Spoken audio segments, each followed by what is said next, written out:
Ang sakit talaga ng aking mga ano guys, mga kasukasuan. Pati dito sa aking pati dito sa aking paa. Yan, kailangan din natin i-exercise guys. Para para yung mga ugat dito,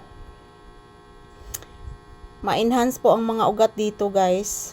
Kasi isa po sa dahilan na mag-cramp po ang ating paa dahil po sa mga ugat na nababara guys. Uy, mayroong kuan guys oh. Mayroong mananap oh. Nagtangag sa iyang anak. Yan si Papi guys, tinuturuan ko din mag-ehersisyo.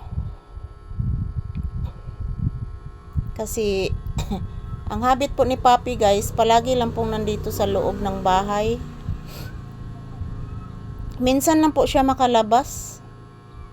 Minsan lang po siya lalabas guys. Pag lalabas siya, saglit lang, babalik agad. Babalik agad si Papi. Yan po ang kabaitan ng asong ito guys. Sobrang bait ang asong ito. Napakabait ng asong ito. So, kailangan mag-exercise din si Pangga Papi ha. Huwag palaging tulog ha. Palaging tulog po ito guys si Papi. Kapag nasa sa tabi ko siya or nasa loob siya ng bahay. Yan, palagi lang po siyang nakapikit. Yung kaniyang mga mata, pikit lang po. Pero nakikiramdam po siya. Nakikiramdam po si Papi guys. Yan po ang tunay na kabaitan ng aso. Makikita po dito. Yan oh, mayroong mananap guys oh. Yan. Nagdada sa iyang anak guys. Mananap.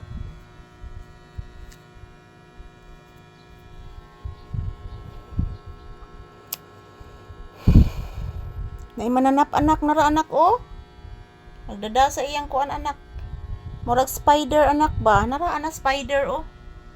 Na spider anak. Nikalit lag kamang anak ang spider. Basig matagakanta anak, mapaakanta anak. Bantay-bantay anak ha, Papi. Bantay-bantay kani spider. Mapaakanta sa spider.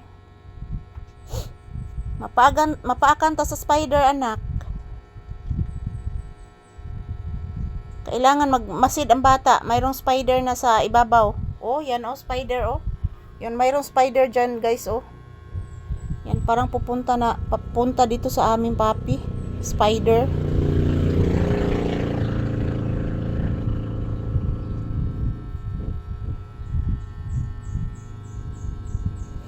Kailangan minsan guys, mayroon po akong nakita dito na yung malaking centipede.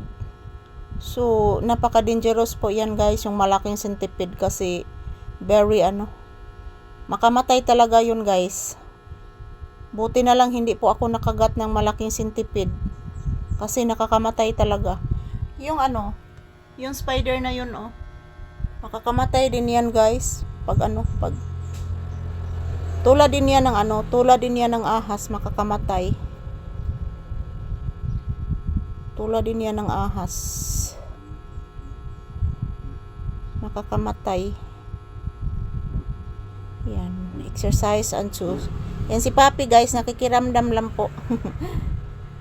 Nakikiramdam lang po sa ginagawa ko po si Papi.